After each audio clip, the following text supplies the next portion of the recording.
2012లో YSR Congress party పెడితే 5 సంవత్సరాలు ఎమ్మెల్యేగా అధికార పార్టీలో ఉండవలసినటువంటి మాకు అవకాశం ఉన్నప్పటికీ కూడా వైఎస్ రాజశేఖర రెడ్డి గారి కుటుంబంపై ఉండే ప్రేమతోటి మా 5 ఏళ్ల పదవీ కాలాన్ని వదులుకొని జగన్మోహన్ రెడ్డి గారిని నమ్మి రావడం జరిగింది. ఆ తర్వాత పలుసార్లు టికెట్ వద్దన్నా కూడా మీకు మంత్రి పదవి ఇస్తాను ప్రభుత్వం వచ్చినప్పుడు అని చెప్పి 2014లో 2019లో కూడా టికెట్ ఇవ్వడం జరిగింది. కానీ మంత్రి పదవి ఇవ్వలేదు. అయినా కూడా ఆ కుటుంబం పైన ఉన్నటువంటి గౌరవంతో ఏ రోజు ఏమీ మేము అడగలేదు. ఈరోజు సర్వే పేర్లతోటి మీకు మేము ఏ ఒక ఎమ్మెల్యే కన్నా ఎక్కువ కష్టపడి రాత్రనక పగలనక గడప గడపకు తిరిగిన తర్వాత కూడా ఆయన ఏమి చెప్పితే అది చేస్తాడు. ఏ రోజు ఆయన మాట మీరలేదు.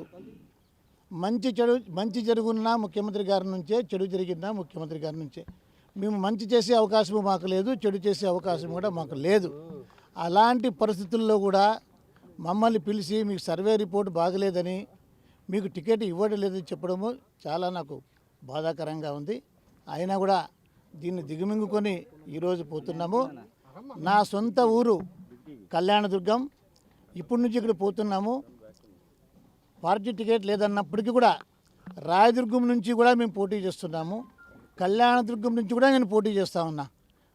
కళ్యాణదుర్గం నుంచి ఇండిపెండెంట్గా కానీ లేదా ఏ పార్టీ టికెట్ ఇస్తే ఆ పార్టీ తరపున కానీ తప్పకుండా కూడా నేను పోటీ చేసి నేను తప్పకుండా గెలుస్తాను. ఎందుకంటే ప్రజల్లో అంత అభిమానం మా పైన ఉంది.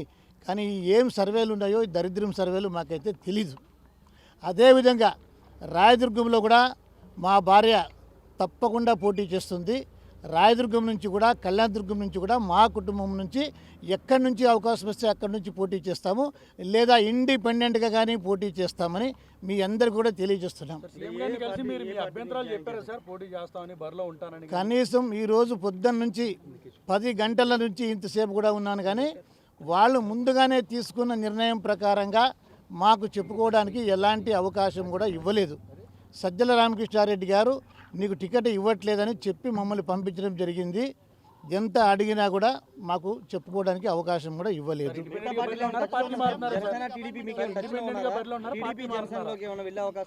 ఏ అవకాశం వచ్చినా కూడా దాన్ని సద్వినియోగం చేసుకుంటాము. ఏ అవకాశం లేకపోయినా ఇండిపెండెంట్గా కానీ కూడా తప్పకుండా పోటీలో అయితే కళ్యాణదుర్గం రాజదుర్గం 2 చోట్ల కూడా ఉండి తీరుతాం. కలవలేదు. సజ్జల రామకృష్ణారెడ్డి గారు వచ్చి చెప్పారు. ఈ విషయాన్ని విని వచ్చేసాను.